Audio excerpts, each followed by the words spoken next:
Irmãos, nossa paraxá de hoje, nós vamos dar mais uma olhadinha, a paraxá Devarim, como nós vimos pela manhã, Deuteronômio, o último livro da Torá.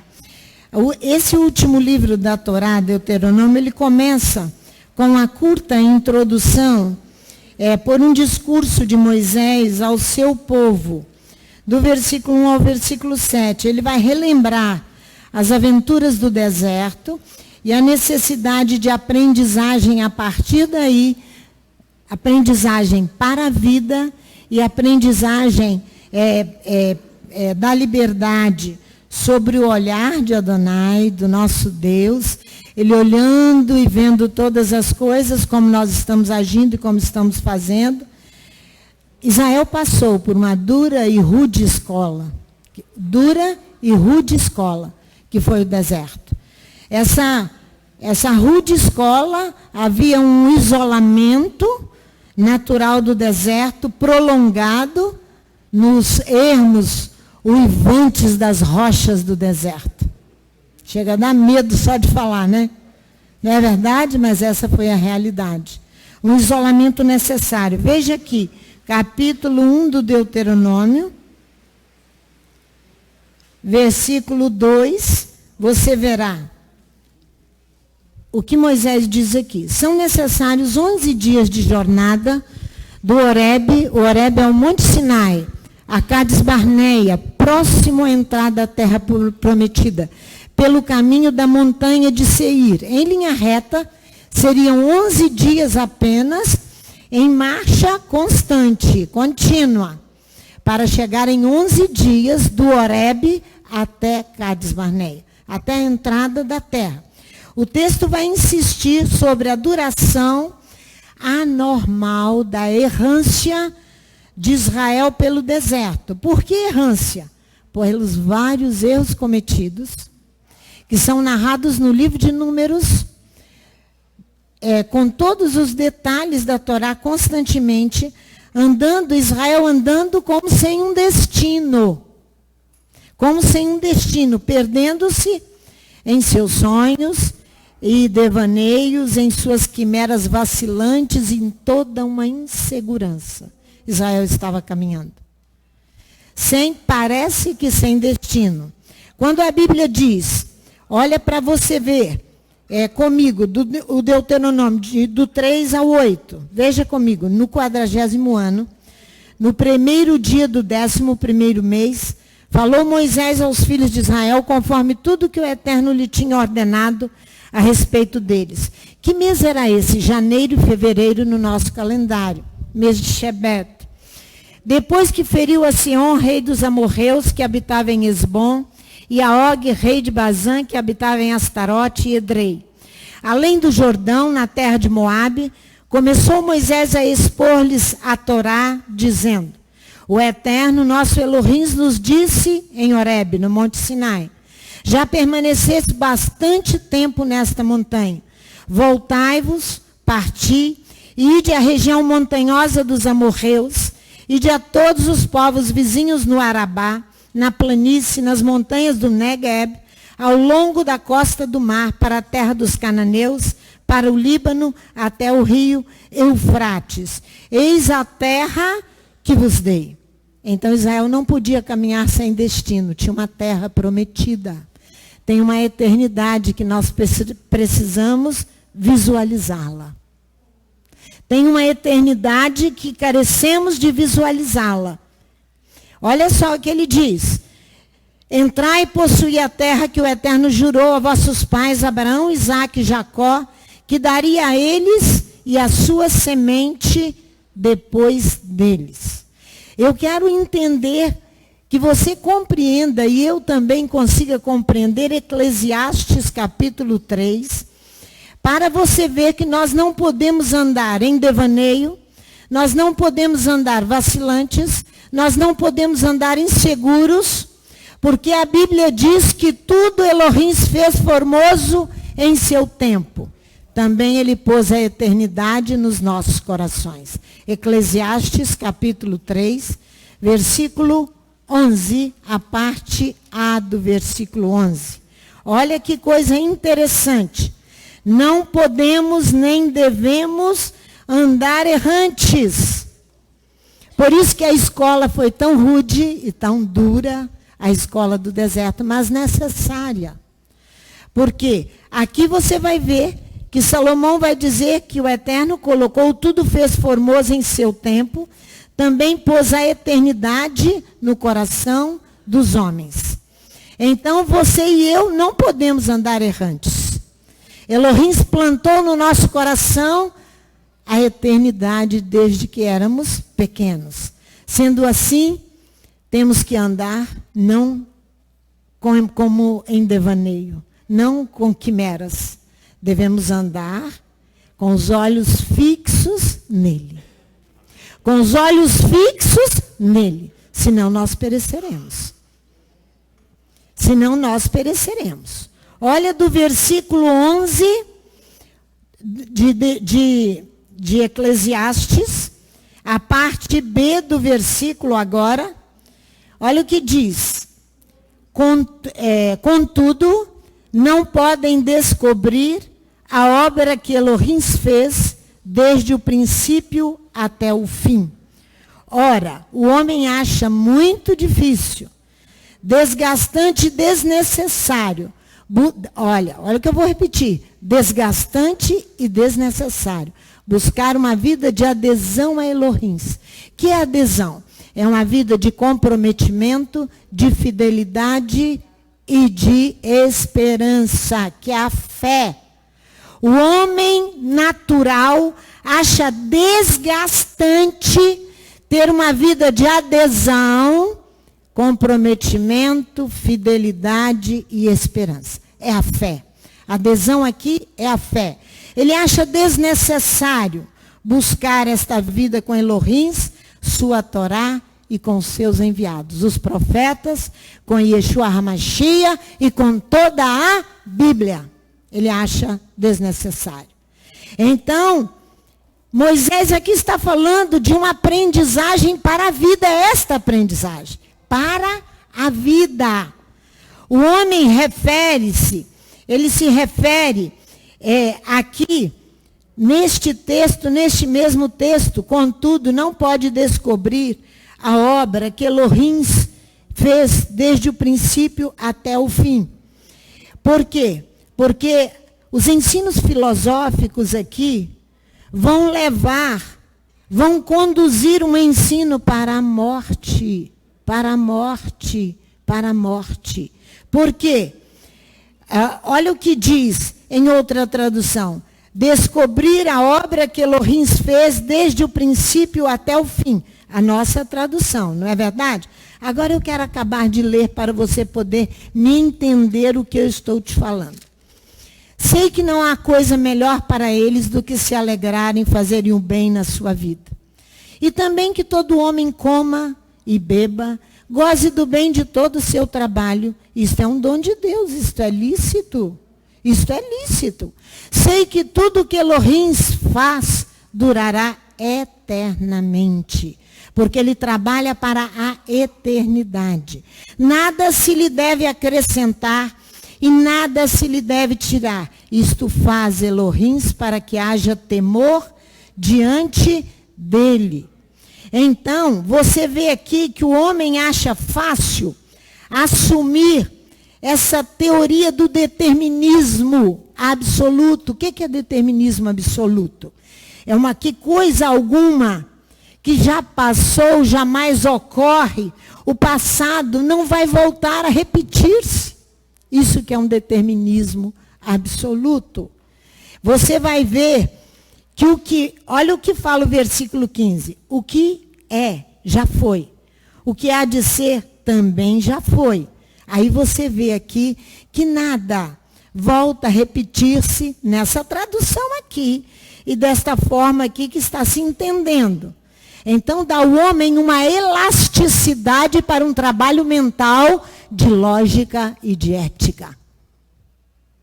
Elasticidade. E os filósofos gregos, eles glorificam e exaltam a apatia para que o homem não busque a verdade absoluta da palavra. Então eles glorificam a apatia, as filosofias, a indiferença e a insensibilidade a Elohim e ao seu apelo. Qual é o período que nós vivemos? O apelo de Elohim nos nossos dias é para que você e eu venhamos e nos apresentemos a Ele. Por quê? Porque Ele vai julgar. Venhamos e nos apresentamos a Ele porque Ele vai julgar. O mundo em que nós vivemos não dá para continuar da forma que está. Se os filósofos gregos exaltavam a apatia e exaltavam a insensibilidade, os filósofos romanos substituíam essa apatia e essa insensibilidade pela moderação. Os filósofos romanos substituem essa apatia e insensibilidade à palavra de Elohim com a moderação. Os filósofos romanos, fazendo assim, eles vão desenvolver a lógica e a ética. A ética segundo o coração do homem. Ética é a ciência da moral, você sabe disso. Mas uma moral segundo os homens, não uma moral bíblica. Que vai te levar à vida. A moral dos homens te leva à morte. O estoicismo romano, ele ensina uma moderação que vai atenuar, vai tornar uma fala, ou uma ação, uma atitude menos viva. A moderação vai trabalhar que uma situação não é tão grave quanto aquela que a pastora Sandra ensina. Eu posso esperar, eu não preciso me apresentar agora. Há tempo para mim. Isso é moderação. A pastora Sandra é exagerada, tremendamente exagerada. Estou te falando a verdade. Esse é o estoicismo romano, a filosofia dos estoicos, a moderação. Ele vai diminuir a gravidade de uma falta, de um crime. É isso aí. A moderação vai diminuir a gravidade de uma falta. E pastora Sandra diz para você, nós estamos nos últimos dias. É era messiânica. Era messiânica. A moderação é controlada pela lógica humana. A moderação é controlada pela lógica humana, determinando o absoluto da palavra do homem. Lógica. Lógica. Eu não quero trabalhar a fé nem adesão a Adonai. Eu quero me tornar indiferente a estas coisas. Eu não quero. É esse o pensamento dos nossos dias. E as pregações no púlpito, nas bimás, que tem que ser palavra da vida, para a vida, trazendo vida ao povo, a lógica vai trazer morte. Morte. Porque não se trabalha a fé, nem a adesão a Elohim. Não se trabalha. Você vai ver que a ética é construída sobre uma questão filosófica, na base do determinismo absoluto. Coisa nenhuma jamais vai acontecer. Isso que a pastora Sandra está falando é porque ela é exagerada. Deixa passar, isso vai passar. Sempre foi assim. Eu ouvi pastores me dizendo isso. Vai ocorrer coisinha. Pastor Sandra, por que você está se desgastando? Esse negócio vai ser sempre assim. Ora, se é assim, para quê que tem a palavra do Eterno nos ensinando que Elohim se ira e que ele corrige o homem? Nós cantamos aqui, parecendo que eu combinei com o Eduardo, todos os cânticos todos, que eu não morrerei, mas viverei. Não morrerei o quê? Por que eu não vou morrer? Essa carne volta ao pó. Essa carne volta ao pó.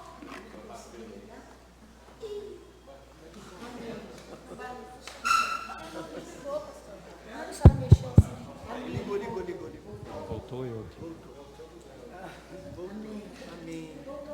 Som. Isso. Amém, amém. Obrigada, gente. Muito obrigada. Então, só dispersou um pouquinho. Então, quando surgem alguns cantores, mesmo que eles sejam cantores sem serem servos do Eterno, eles lançam determinadas filosofias. Eles querem fixar a aprendizagem. Eles querem fixar a aprendizagem no coração da humanidade. Você conhece muito bem uma música de Lulu Santos, sobre, deixa eu me lembrar aqui, Nelson Motta e Lulu Santos produzindo uma expressão musical chamada Como uma Onda. Tudo que era jamais será. Que foi, será. Quando for um dia. Eu não sei cantar. Ele está baseado nesta palavra de Eclesiastes. De Eclesiastes. Irmãos, sabe o que diz aqui a parte B desse versículo 15? Olha aqui, olha a parte B. E Elohim pede conta do que passou. Olha em outra tradução. Elohim fará renovar-se o que passou. Diz o versículo em hebraico. Salomão está referindo aos ciclos da vida. Ciclos com C e S no final. Duração da vida. É o que você está cantando no Salmo 90. Que você tem prazer quando você é corrigido. É isso que você está cantando. Então são ciclos, duração da vida. Se referindo o quê? A uma revolução. Pastora Sandra, se referindo a uma revolução, uma mudança. Revolução é uma mudança profunda e radical de comportamento. Isso que Salomão está dizendo aqui. Por quê?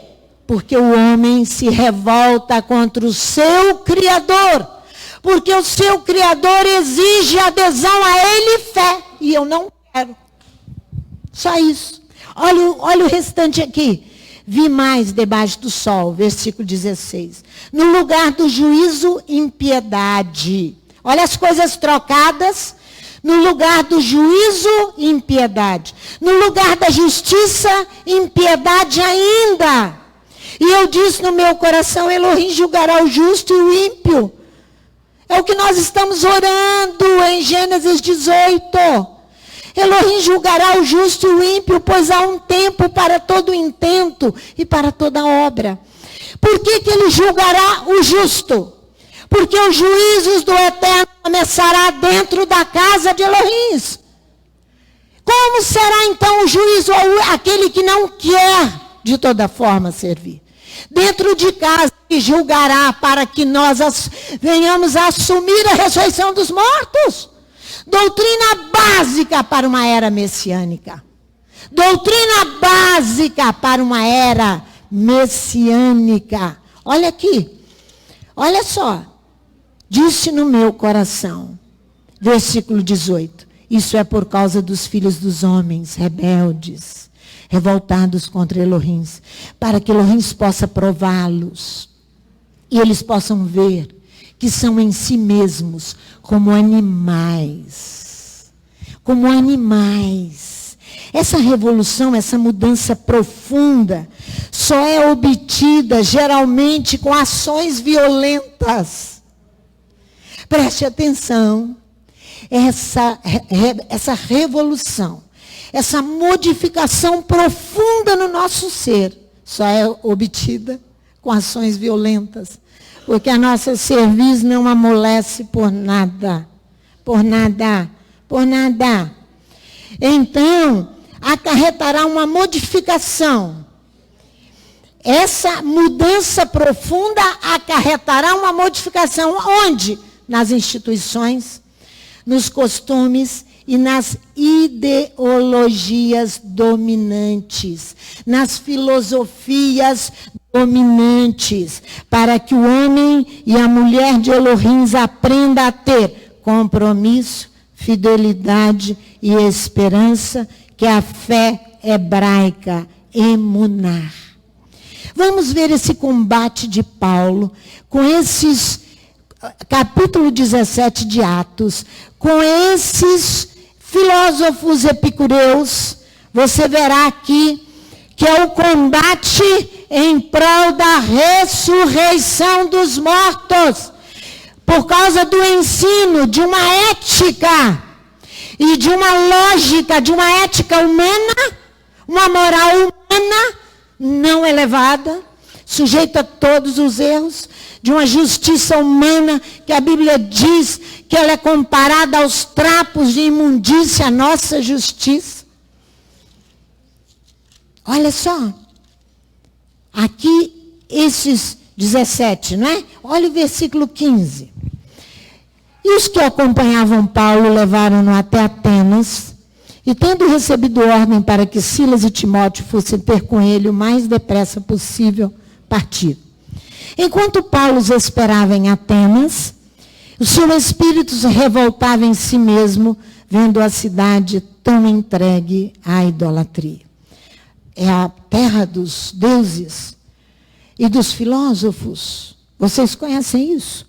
De sorte que discutia na sinagoga com os judeus e gregos devotos, e todos os dias na praça com os que se apresentavam. Alguns dos filósofos epicureus, os estoicos, contendiam com ele.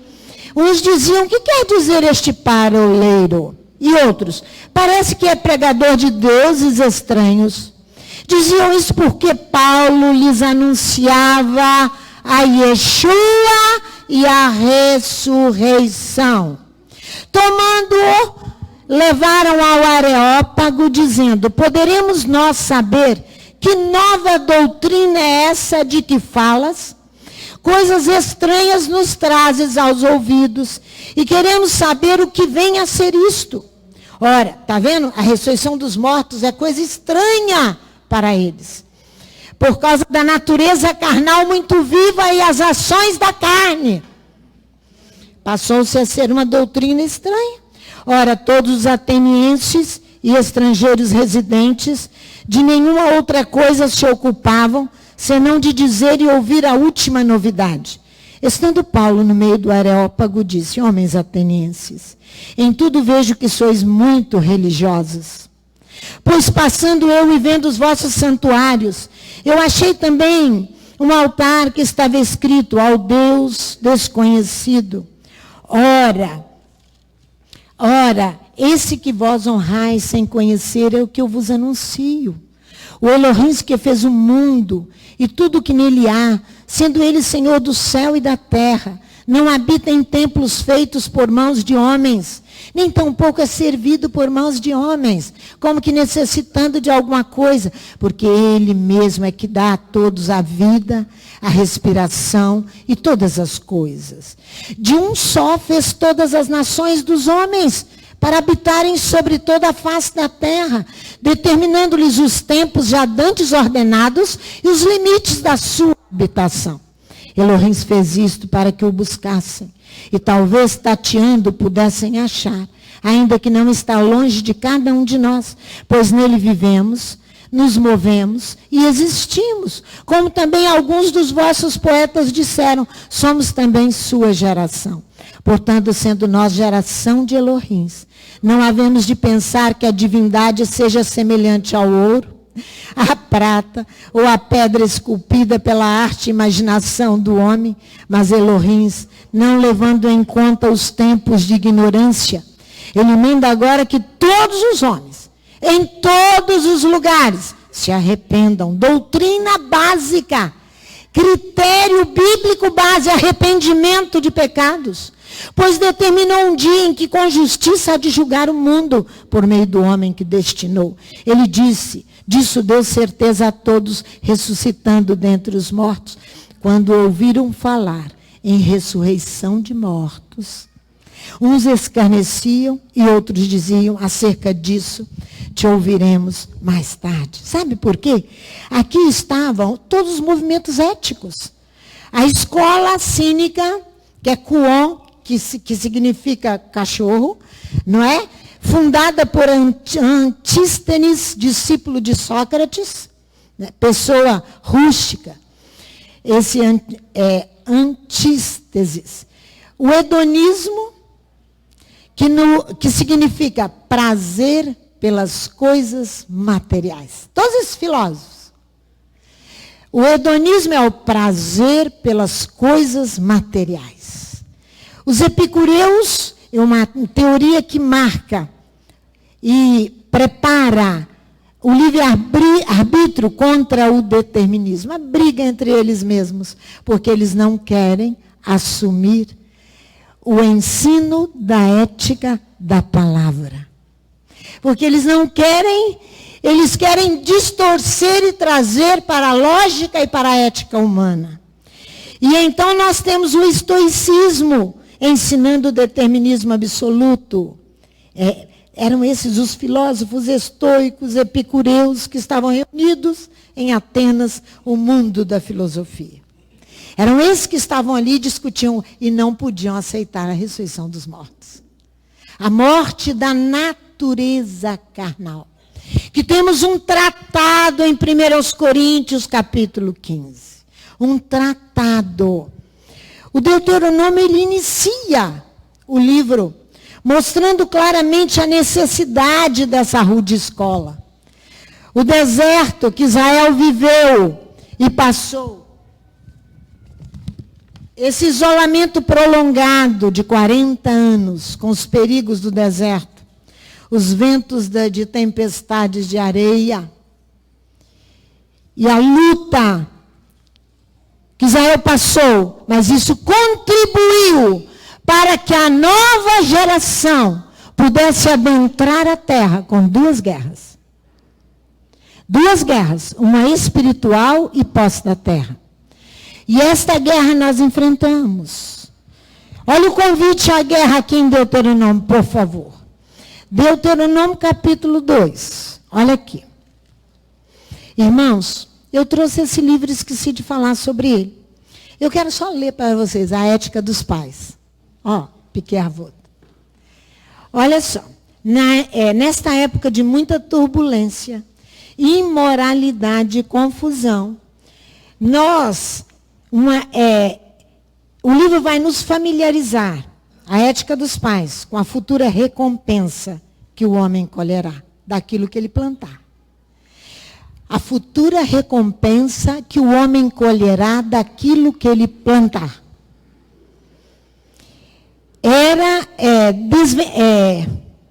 Que o homem colherá desvendando diversos assuntos, como o paraíso, a era messiânica e a ressurreição dos mortos.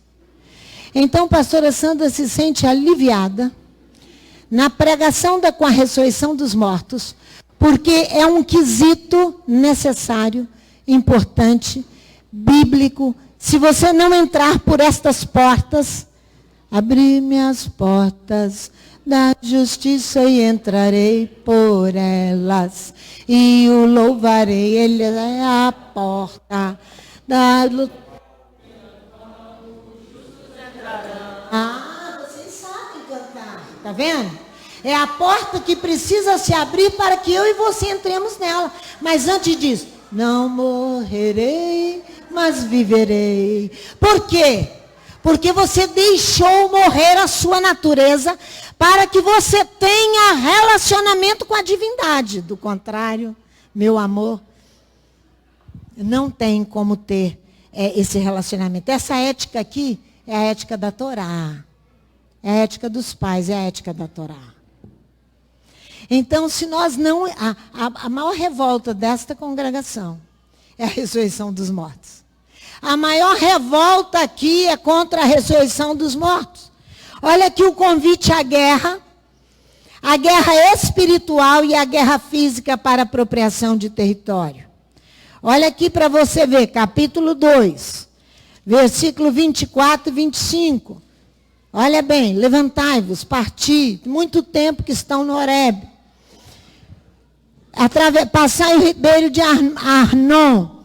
Vê na tua mão, versículo 24. Eu entreguei Seom, o amorreu, rei de Esbom e a sua terra. Começa a conquistá-la e contende com eles em combate. Eu quero ver você entrar nessa guerra aqui sem adesão e sem fé. Porque olha o seguinte, começarei hoje a espalhar terror e medo de ti, no meio dos povos que estão debaixo de todo o céu.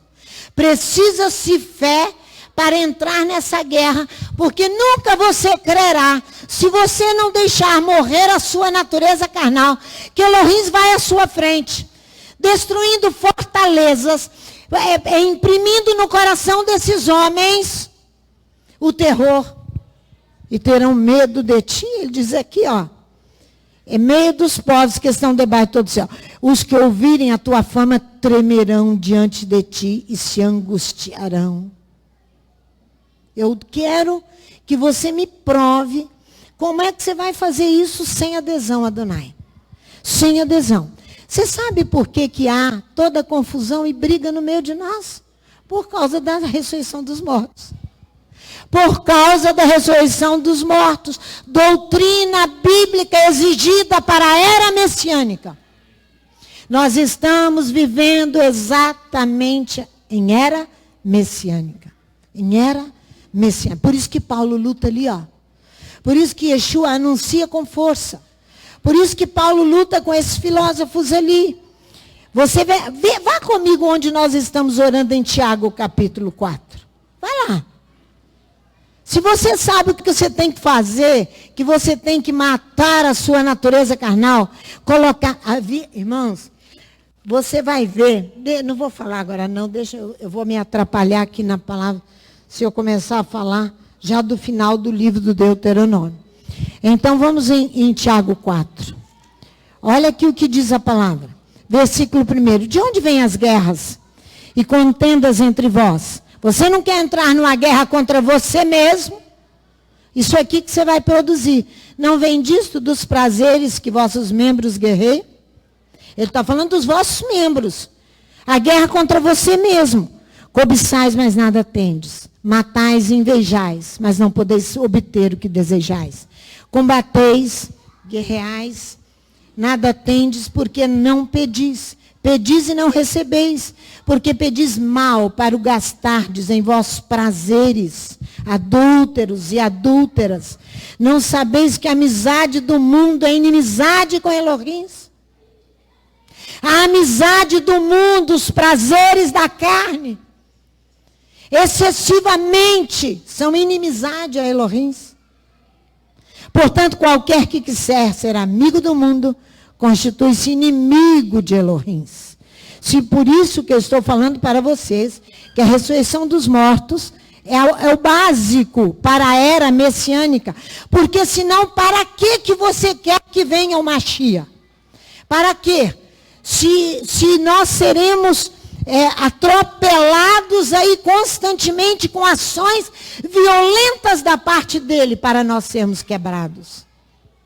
Constantemente, para que haja uma modificação interior, uma revolução interna no nosso coração. É assim que Moisés dá início ao Deuteronômio. Aquela geração que passou todas aquelas dificuldades no deserto, agora ela está. Lógico que são jovens, não estão habituados à guerra física, mas eles viram os uivos do deserto. Eles viram os ventos fortes do deserto. Eles estiveram entre as montanhas rochosas do deserto. Eles viram, eles cresceram no deserto. Eles agora precisam adentrar a terra prometida. Por isso que nós precisamos visualizar a eternidade, mirar os olhos nele e continuarmos. Então ele diz, ou pensais que em vão diz a Escritura que o Espírito que ele fez habitar em nós tem intenso ciúme?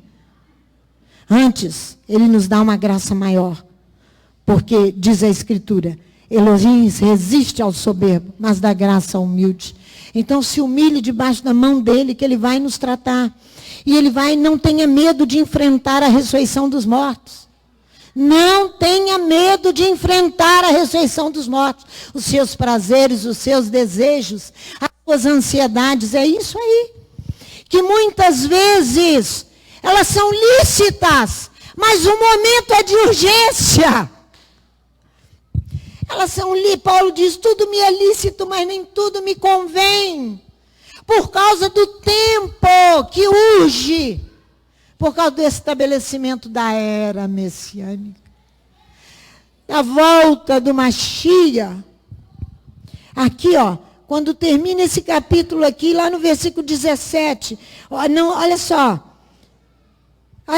versículo 15, em lugar disso devis dizer, se o Eterno quiser, nós viveremos e faremos isto ou aquilo. Vós vos jactais das vossas presunções. Ora, toda jactância, todo orgulho, tal como esta, é maligna. Olha aqui qual jactância que é maligna. Aquele, pois, que sabe o que deve fazer e não o faz, comete pecado. Essa congregação é indesculpável quanto à ressurreição dos mortos. Se eu vou falar a outro, eu vou falar mais mansa do que com vocês. Porque vocês são indesculpáveis. Indesculpáveis. Então é uma presunção, é uma jactância maligna. Saber o que tem que fazer e não faz. Saber o que tem que fazer e não faz. É maligno.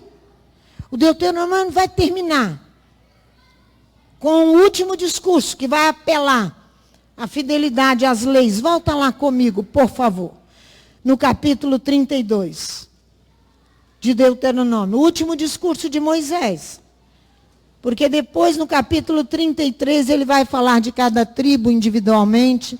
Depois é a morte de Moisés. Nós temos o último discurso, que ele vai apelar à fidelidade às leis e aos julgamentos de Elohim, cuja aprendizagem do povo é para a liberdade. A aprendizagem da liberdade. Aquilo que eu me torno cativo, que eu sou escravo. Escravo de um vício, escravo de um desejo, escravo de orgulho, escravo de tudo isso. Eu me torno escravo. E eu preciso aprender da liberdade. É isso que Moisés vai falar aqui, ó. Quando é que o homem é livre? Quando é que ele é livre? Por que Moisés está falando de uma aprendizagem da liberdade? Quando é que eu e você somos livres? Quando? Quando eu me liberto de mim mesmo. Quando eu me liberto de mim mesmo, Não culpe ninguém, culpe você. Quando eu me liberto de mim mesmo. Os rabis ensinam que a verdadeira vida começa após a morte do eu, do ego, do ego. Eu posso, eu faço, eu aconteço. A verdadeira liberdade. A vida só começa após esta libertação. Aí você vai ver o tratado de ressurreição dos mortos aqui. Que ele começa ensinando, é um ensino para a vida e vai encerrar uma aprendizagem da liberdade. Capítulo 32, versículo 39. Nós não vamos nos demorar porque temos batismo. Vede agora sim. Aqui Moisés está dizendo. Vede agora, versículo 39. Eu sou eu somente, e não há outro Elohim além de mim. Eu causo a morte, eu restituo a vida. Eu firo e eu saro. E não há quem possa livrar das minhas mãos. Esse eu sou, eu é um dos nomes de Adonai. Eu é Ani. Essa expressão vai significar que não há alteração em Adonai. Ele é Ele mesmo perfeito em tudo. Não há alteração nele. Adonai é um. E não há outro Deus com ele. Não há outro homem com ele. Por isso que enquanto eu e você não deixarmos de idolatrar a nós mesmos, nós não temos comunhão com ele e relacionamento com ele. Não temos. Nenhum. Porque nessa tradução diz aqui, assim, vede agora assim, eu sou ele, sem outro Deus comigo. Eu faço morrer e eu faço viver. Primeiro ele mata para depois fazer viver. Isso que diz aqui o tratado de ressurreição dos mortos. Então você vai ver que não há outro com ele, não adianta você tentar enganá-lo e se passar como Deusinho, né? E Deus grande também, igual era Faraó, e tentar ter relacionamento com ele, que ele não vai te receber, não vai te receber, não vai me receber, não nos recebe. Ele é o que faz viver, ele é fonte de toda a vida, de toda a cura, porque ele fere e faz morrer, e faz viver. Ele mutila e ele cura. Contra a minha mão, nenhum socorro. Esta congregação é indesculpável contra a ressurreição, com a doutrina bíblica do arrependimento de pecados, ressurreição dos mortos e batismo. Os rabis viram nessa afirmação o anúncio da ressurreição dos mortos. Aprendizagem da liberdade. Olha aqui, ó. Olha o versículo 40. Aprendizagem da liberdade. Eu levanto a mão aos céus e juro por minha vida eterna. Se eu afiar a minha espada reluzente e a minha mão travar do juízo, eu tomarei vingança contra os meus inimigos. Eu retribuirei aos que me odeiam. Eu mesmo. Ele vai jurar em nome dele mesmo no versículo 40. Levanto a minha mão aos céus e juro por minha vida eterna. Que você tem que mirar é a vida eterna. E eu temos que mirar a vida eterna. Não é ficar andando em devaneio. Andando em devaneio. A perenidade da sua vida que ele fala, o juramento vai garantir. O juramento vai garantir. O juramento vai garantir. Ouça, o juramento vai garantir os tempos messiânicos. O juramento vai garantir os tempos messiânicos.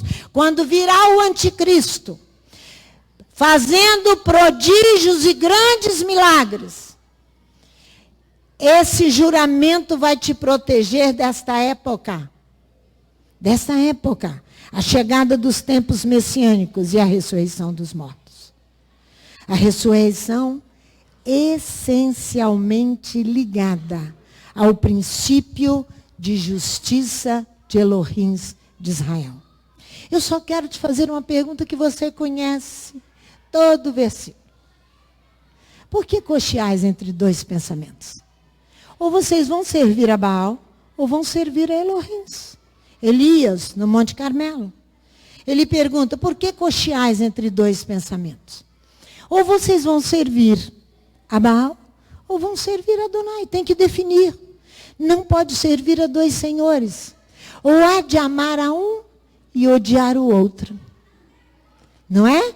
Isso é o ensino do seu Rabi Yeshua HaMashiach. Não é verdade? Por que cocheais? Por que a congregação está cocheando entre dois pensamentos? Por quê? Josué perguntou ao povo.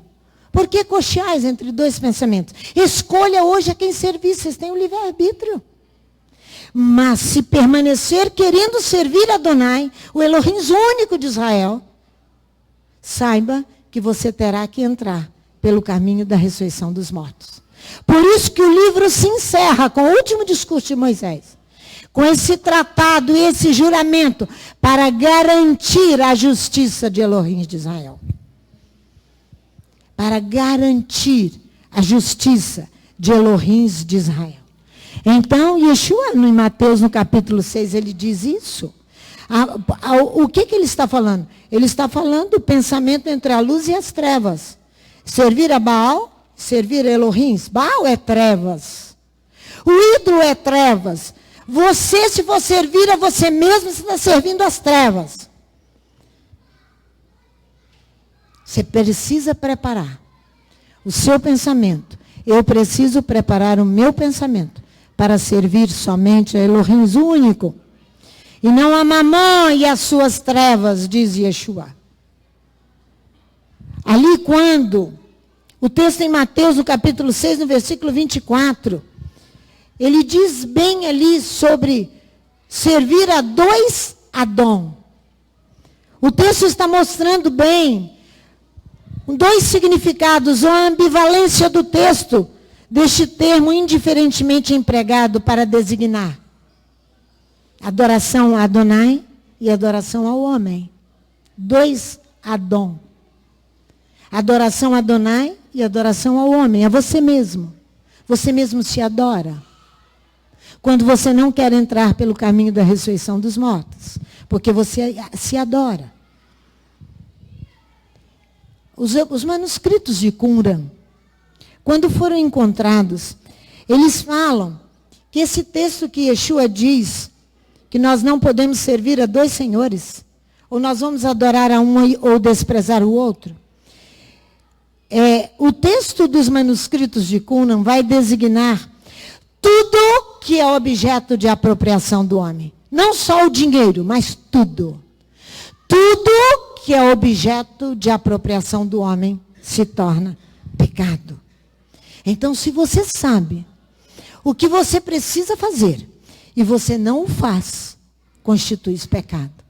Precisa esta congregação assumir a doutrina bíblica da ressurreição dos mortos.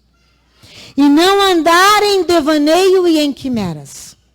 Que o Eterno nos abençoe, nos dê toda a graça, para que nós possamos ir ao batismo com os nossos irmãos, na alegria da presença de Adonai nesta casa, que é inegável a presença dele no meio de nós. Que ele seja exaltado e glorificado em toda a sua semana, para que em Shabat nós venhamos a nos encontrar para aprender dele. E durante a semana, nos serviços do sacrifício da manhã e do sacrifício da tarde. Somente ele. A ele toda a honra, toda a glória.